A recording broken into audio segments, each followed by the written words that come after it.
And welcome back to another episode of Massholes with Mice. The last one we did happened to be a baseball episode, and this one that we're about to do, also baseball. So, let's get right into it. Opening day, right around the corner, I know. All you people who are tuning in on the YouTubes, the Spotifys, whatever, very interested to see baseball finally return for the regular season. Obviously, you had the World Baseball Classic a couple weeks ago.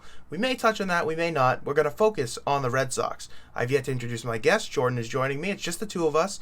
Two-man show today. Kind of back in the good old days a little bit. But without further ado. Throwing it back to like 2018, 2019. I miss those shows. I really do. Those are so fun. It's all right. Let's keep it going. Let's keep the good vibes going. Or good? Maybe good? I don't know. We'll see. Depends on how we think about it. Yep. Really quickly, I want to comment. I know that the people listening won't see this, but that MBTA Tatum jersey behind you is absolutely sick. Yes, I bought it from the Pete Rogers Twitter account. I'll give him a shameless plug. The stuff that he makes some absolute bangers, and I ordered the T jersey. I was so happy to get it, and you can see it for the YouTube people in the, I don't even know what side of the YouTube video is going to be. It's on the right side of the screen for me, but it's sick. There you go. All right. Without further ado, let's get into the Red Sox. And specifically, I did mention the World Baseball Classic because I want to start with Masataka Yoshida. As I butcher the name, I am sorry. Let's No, you try got it it. again. No, you said it right. Masataka Yoshida? Yeah, okay. Yeah. I don't know why. I thought there was a U in there in his first name.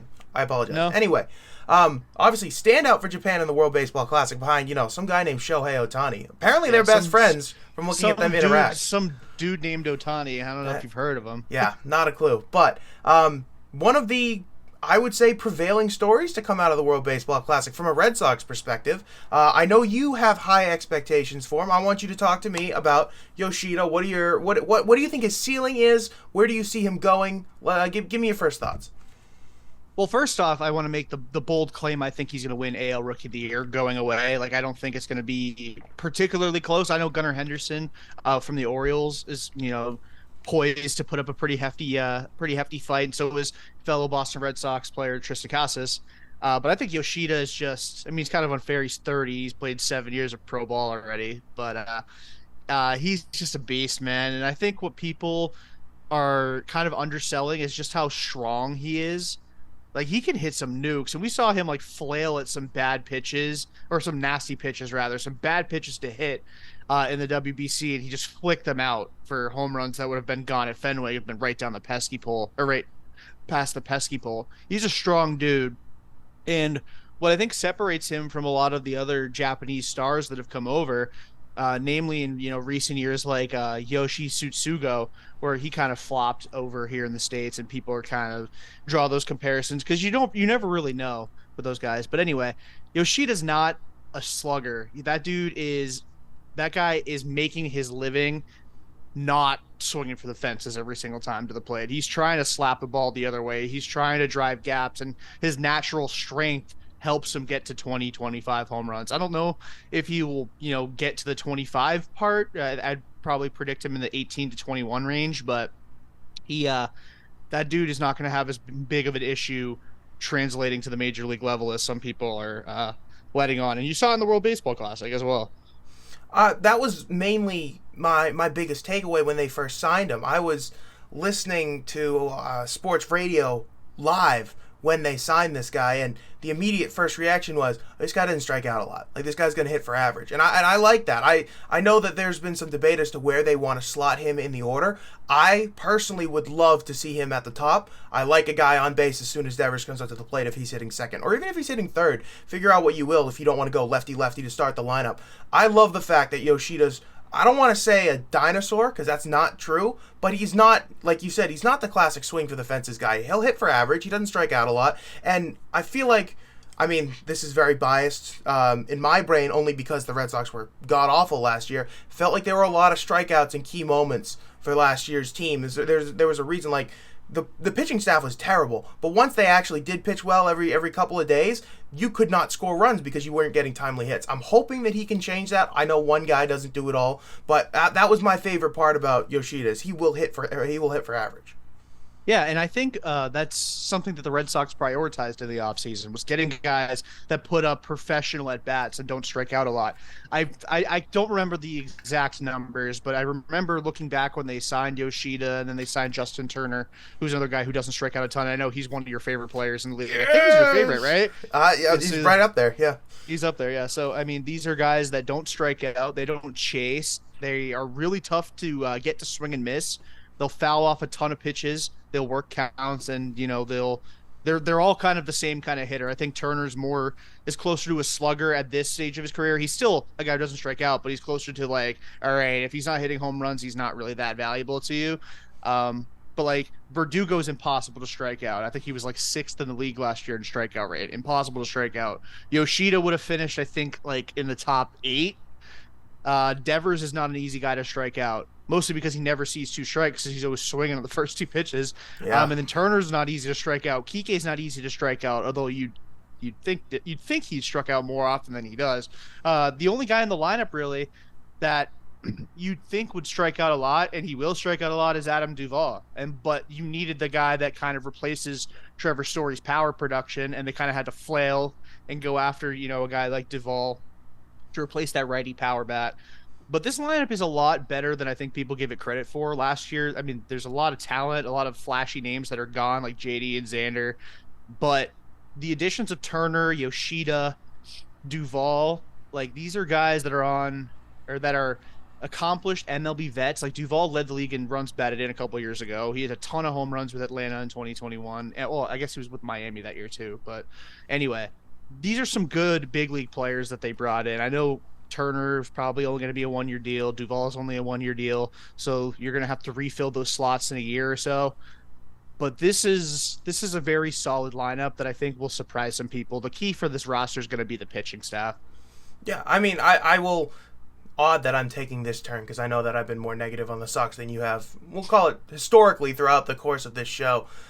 Worry about next year on this one, guys. I promise you, because it's not really worth. At least at this point in the season, it's freaking opening day. Like I am still a very big baseball fan, and I love the joy that comes with it.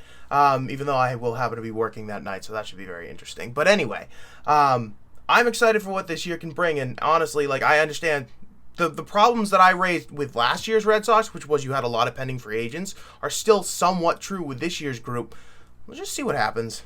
It's annoying because you expected them to be, I guess, farther along in their quote-unquote rebuild or retool, however you want to characterize it, by this point. But hey, you're here. You can't cry about what had happened before. You just kind of got to deal with what's happening now, what you got now to work with, which is a slightly less powerful deck than you thought you would have. But hey, move forward, see what happens. And with that being said, I think it's logical now to transition to the record prediction. I will go first. I'll let you finish afterwards. Correct me if I'm wrong. Is the over/under on their win still 76.5?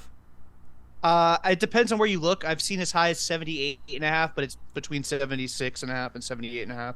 Okay. I think that that's a pretty fair number. Sports gambling has recently been legalized in Massachusetts. Woo, woo. But I have tried to learn how to bet different sports. Now, I haven't necessarily gotten into baseball yet, and who knows if I'll be good at it. But if I had to place a wager on this, responsibly, of course, I think that's about where I want to put them. I really worry, as you said, this roster, this team comes down to pitching, and I don't think I'm being hyperbolic or pessimistic when I say that I just can't trust it. I can't trust them being healthy.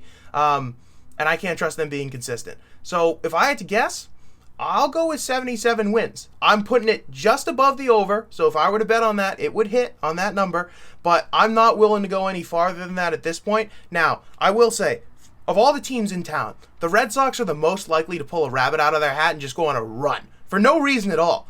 Think 2021, think 2013. So I rule out nothing when it comes to Alex Cora and company because, again, he's managed to pull out these runs before.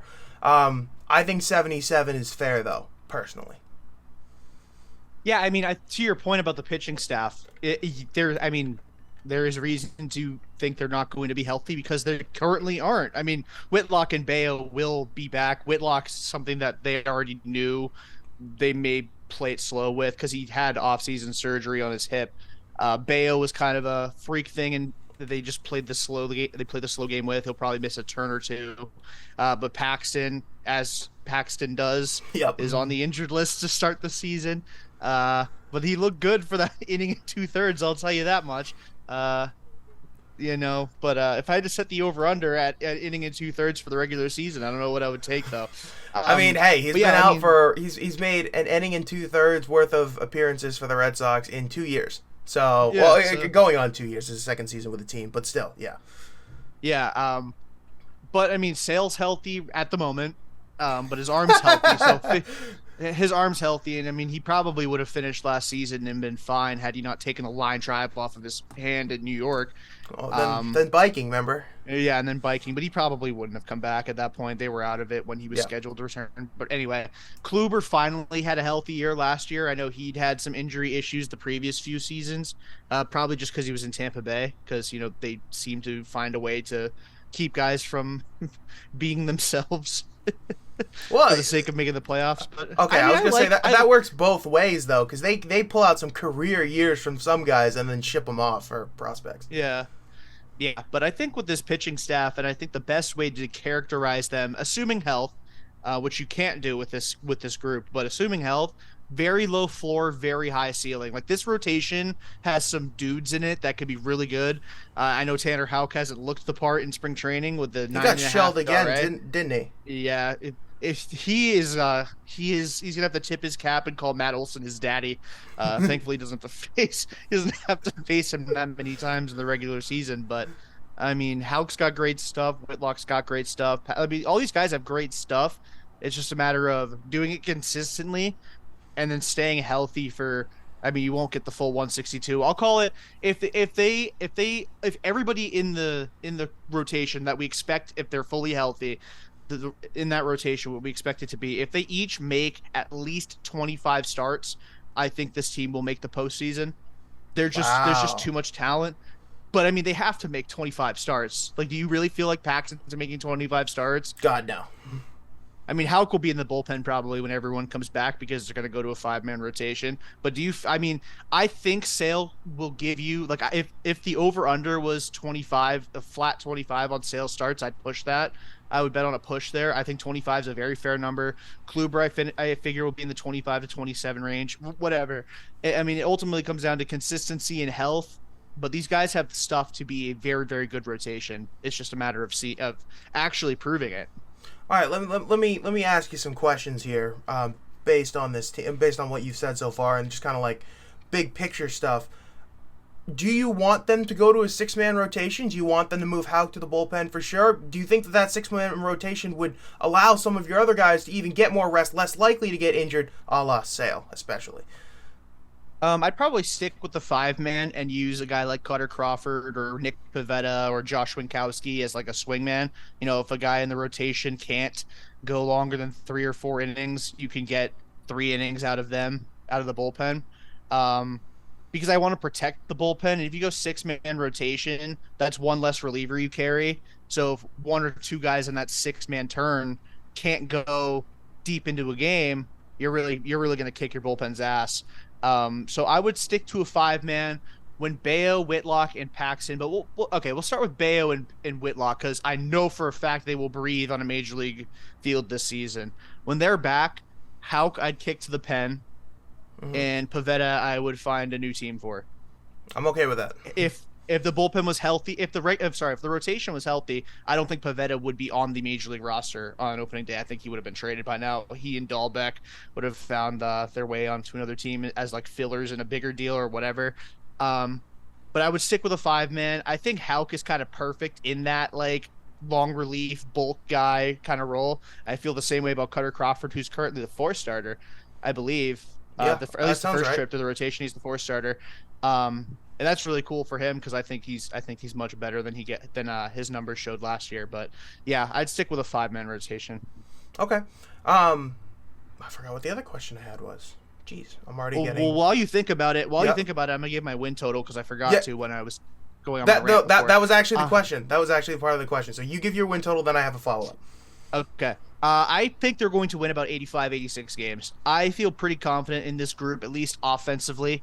to be able to kind of grit their way into some really ugly wins. Like I'm talking games that are like 12-10.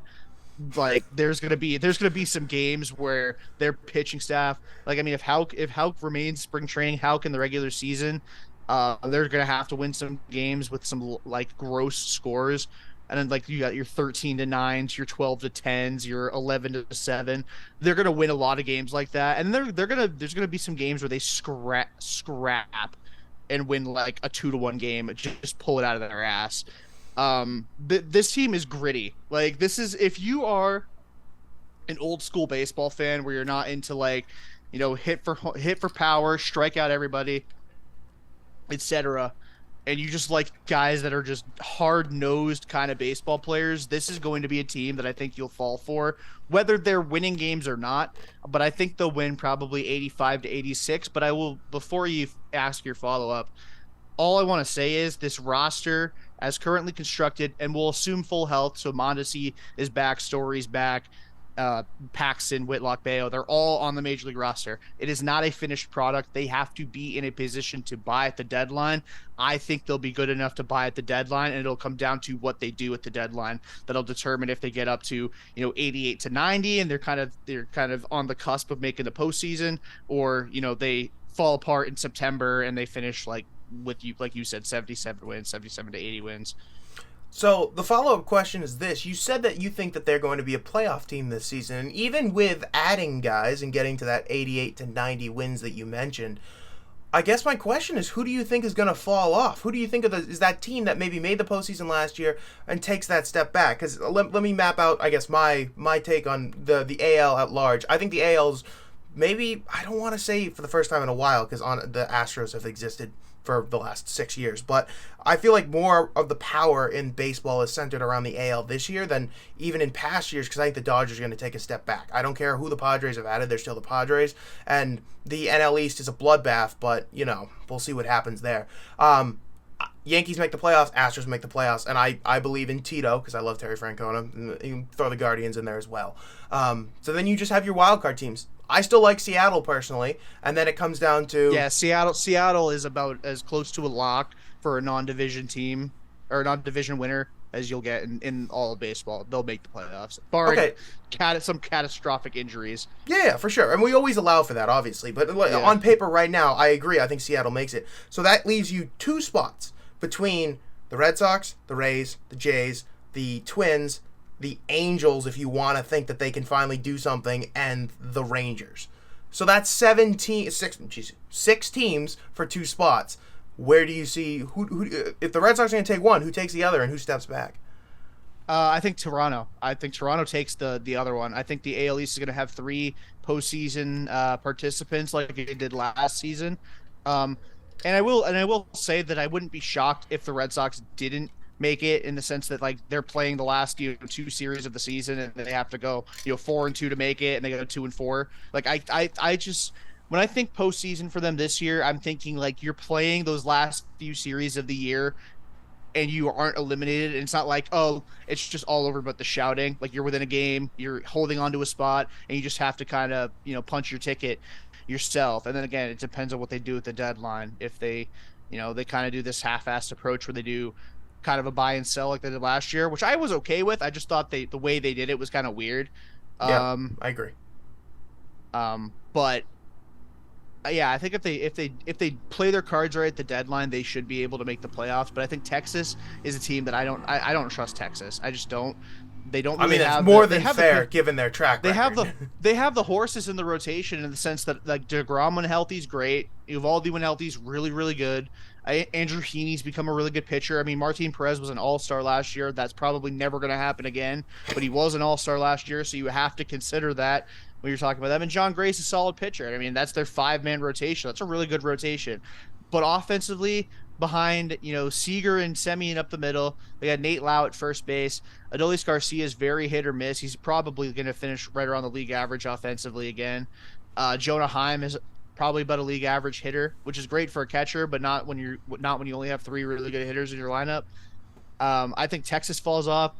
until the Angels prove me wrong, I'm All never right, we going don't. to Yeah, we don't have predict to them in talk the about the playoffs. Angels. We get it. I'm totally with you on this. Yeah. I've been. Remember, I'm the one that keeps saying, "Yeah, they're not going to make the playoffs. They're not going to make the playoffs. They're not going to make the playoffs." Like I'm very certain on this because I again, as you said, until they prove me wrong, not even going to think about it. Yeah. Who are the two others I had? Tampa The Rays, Bay and the Rays Twins. and Twins. I just Yeah. don't think they're good enough. I think the Okay. Rays are due for a year where they just suck. Like they've had so many bad rosters that carve out 90 wins. Yeah, They're it's so bound. Like this team is not. This roster on paper is not very good. And they have to have 1 year where it's like a prove we're not cheating year where they just win like 75 games and they just bottom out, and then they draft a stud 4th overall, and then they torment the Red Sox for the next 15 years. But and then the Twins, they're kind of in the same boat as the Angels. I mean, I know the Twins have made the playoffs. They made the playoffs quite frequently towards the back half of the 2010s, but they're kind of in the same boat as the Angels, where it's like there's just something about that team where it's like they just almost have to prove it to me that they can do that. I mean, they were one of the best teams in the league last year for a while, and then they just completely collapsed. A Metsian and missed the collapse, playoffs you might entirely. say. Yeah, it was really bad. But I would tend to agree on those two. I think Texas and Toronto at this point, just because Texas is gonna, if they have a problem, they throw money at it. That's what we know about Texas, and they've continuously done that. Much like you say the Rays are due for a bad year, I feel like Texas is due to have all of this investment at some point make at least one playoff appearance. But either way, I think that is very fair. it's again the law of averages. I feel like at some point has to come into play with some of these franchises. It's and you ridiculous. could make the same argument with the Angels too. Like at some point they're bound to luck into the playoffs, even if it's ugly. Like this would be the year that the last wild card wins like 83 games and the Angels sneak in. Oh, please no. That won't happen, but that'll be that's just how the Angels will have to get in, I guess. All right. Last thing here. Let's go a little bit more Red Sox centric. We talked about this kind of pre-show. I called it superlatives. We can call it awards, superlatives, whatever you want. Just a couple of categories we'll kind of go through. We can name players. We can name coaches if we really want to. I don't know if that was even an option, but there are certain things that we can do. So let's start with X Factor. Biggest X Factor for the Red Sox this year. You can go player. You can go you can even do like a group if you want, like their bullpen. But I'll let you take the floor. Well, I have two. I'll do one for pitching, one for hitting. The hitter is very clearly Alex Verdugo. He has to be at least 2020 level of the hitter he was. I think he had like an 850 OPS. He doesn't have to be quite that good, but he's got to be like a 2.5, 3-win player. Like if he 2020 or 2018 Andrew Benintendi is what Alex Verdugo needs to be. Like that's what he needs to be. And then for the pitching, on the pitching side, whether he's a starter or a reliever, Tanner Houck is going to have a lot of big innings for this team, and he's going to have to perform in them one way or another. So those are my two X factors there. My X factor is Rob Manfred, and let me explain here. A lot of attention has rightfully so been given to the new rules that baseball has implemented: pitch clock, larger bases, all that, and something that is very important but has not gotten as much juice is the new schedule. The Red Sox don't have to go through the AL East this entire time this year. And for that, I am eternally grateful. For once, I don't want to go and face the Orioles and the Rays every single game. No 19 matchups with divisional opponents this year should, in theory, help the Red Sox a lot. So when I say the 77 wins is my projection, it could go up depending on if they get different teams at the right times. And I think that the schedule is going to be interesting from the standpoint of travel's going to be different. You're going to every single ballpark. We'll see how that works as well. I think there's 2 or 3 West Coast trips this year too. So yeah, it's definitely different. A lot more like an NBA or an NHL schedule where the Bruins will go out and do the Canadian swing in Alberta and in Calgary and Edmonton and all that crap. And then they'll come down and do San Jose and LA and Vegas and all that. So I want to see how baseball in general adapts to this new schedule, but more importantly, I'm just happy I don't have to face the Yankees and especially Toronto 19 times. 3-16 last year, if I'm not mistaken. It was horrendous. That alone. Yeah.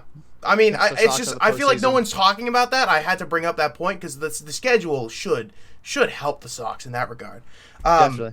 I'll lead here. We'll call it biggest surprise. So the player that is going to play very well, and you will be kind of shocked, given maybe his age or level of talent that you thought he had.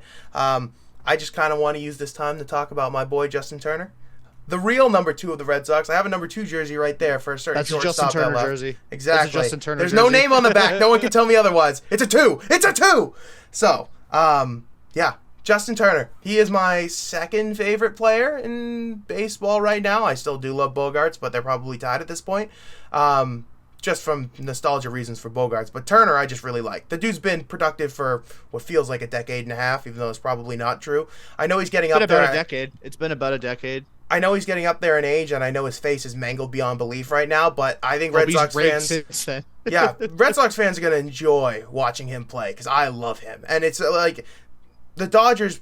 There's no love lost between me and the Dodgers. Let's be honest. Like I love Dave Roberts for what he did here, obviously, but it's just really annoying to root against root for the big titan of whatever sport that they happen to play. This being the Dodgers, obviously. But I will always have a soft spot for Justin Turner. I was ecstatic when they signed him. I think he's going to really help protect Devers in the lineup.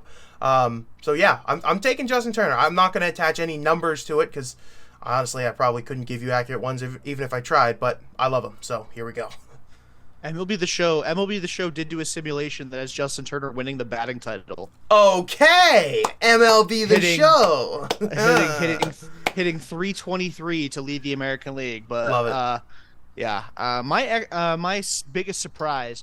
Again, I'm going to go with one pitcher, one hitter because there are 2 for me. I think Corey Kluber is going to be awesome for this team. Okay. Even if he's not like turn back the clock, Corey Kluber, like I think he'll be kind of close to what he was with the Yankees, which I think was a 3.8 ERA. I think he'll probably settle in that range, 3.75 to 3.9 in that range.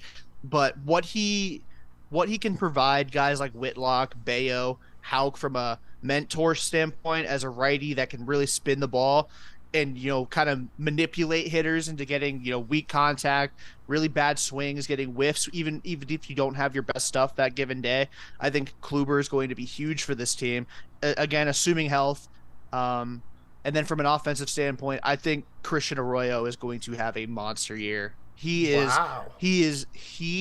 he plays, he rakes, and he's got obviously again. He had that stretch last year. I want to say it was like August, right? Where he was just on fire and then he cooled off for the last month of the year. Yeah, they stopped putting him in the outfield and he was hitting like 350 with a 500 slug for like 6 weeks. He was really good. And when he's healthy and he's playing consistently, which he's going to be given that opportunity this season, I mean, knock on wood about the health, but he will get consistent at bats if he is available. He's going to be really good, and I think we're going to finally see that top prospect that he used to be kind of come out, and he'll be like 15 home runs. He'll drive it like 50 runs, but he'll be like a 280, 340, 450 kind of guy. All right, finally, let's wrap it up with the biggest dud, someone that you think will not meet expectations. That's a tough one. Because I'm I'm very high on a lot of the roster. I think John Schreiber probably, and it doesn't really have to do with his spring training. It's just relievers are so volatile, and he's kind of burst. He kind of came out of nowhere last year, and I feel like a lot of guys in recent years that come out of nowhere don't really play that well the next year. Like just off the top of my head, I know Camilo Doval is not bad by any means. It wasn't bad last year. He just wasn't 2021 Camilo Doval. And then also like Genesis Cabrera from the Cardinals. But I think John Schreiber's due for a pretty rude slap in the face with regression. It'll probably be in the tune of like he falls from a setup guy to middle relief, kind of like he's not like setup guy to this guy sucks, never pitch him again, but he's not going to be John Schreiber of last year. I got 2, one hitting, one pitching. Hitting, and I use the word expectations very deliberately because I think Tristan Casas is not going to hit what people think he's going to hit, but he's not going to be bad. Like, I want to be very clear about that. It's just going to be, I think, a full year of growing pain for him. This is his first time for a full season in the big leagues. There will be streaks. There will be ups and downs. He's not going to be as consistent as you think. He's still going to be more consistent than Dahlbeck. Well, actually, Bobby was very consistent at one thing, and that was striking out. I don't think Casas is going to do a whole lot of that because I love his plate discipline and his eye. But we'll see what happens. I think he's just going to be a little bit more streaky than fans anticipate. I know there's been a lot of hype surrounding him and him coming up. I hope he does awesome. But I just worry about, the rigors of a full season, all that travel and all that. And then pitching, I think the Braves were buying a year with Kenley Jansen last year, and I'm really worried he's going to fall off a cliff this year. I might be wrong, again. I think that's fair. You know the sport better than I do, but I do worry because at times last year, he looked absolutely cooked. And I didn't see a whole lot of Braves baseball, but I would see when he would blow a save because it would be bad. The pitch clock is still yet to know the full impact that it will have on him. I bet you he's the first one that we hear saying, like, oh, the pitch clock's gotta stop. Like, it's too much. Like, among Red Sox players, at least. But yeah, he's looked good, and he's not had an issue. I don't think he has had like a pitch clock violation in camp. But I will say, his command's been a bit erratic. He's given up a few home runs, although one was like a skyscraper that like the wind took and it like landed just on the other side of the fence. And then he had the issue the other night with lightheadedness, which freaked everybody out because everyone was worried that he was going to be done for a long time. It's like, oh, we finally got a closer, and then oh shoot, he's done for the year in spring training. He's got a heart problem too, so you never want to hear the lightheadedness thing. You just don't. He does. So it was more along the lines of dehydration, which I understand, being in Arizona and not drinking enough water. It's bad, but I know he's in Florida, but I'm in. Yeah. Anyway, nobody cares. All right. I can see it though. Any final thoughts before we wrap it up? We will do another one of these episodes, maybe recapping the first week or something, or first month rather of the regular season or something. But any final thoughts that you want to get off your chest before we go into the season? I think when we look back on Masataka Yoshida's rookie season, we will be putting it up there with some of the best rookie seasons we've ever seen. Love that. Clip that. We're putting it to Instagram immediately. That's the money quote. Love that. My final thought is I'm excited to see the new rules in place. I know that there are some baseball purists out there that don't like the pitch clock. I, for one, am not opposed to it. Baseball's always been a sport where even if you're not watching, you can listen to it happening. And if pitches are happening faster, I got no problem with it. I'm also interested to get out to a game, to experience it in the ballpark with a pitch clock for the first time and see how that goes. But it remains to be seen. So, that'll be it. I hope you guys liked listening to another baseball episode. I know these tend to do pretty well on YouTube.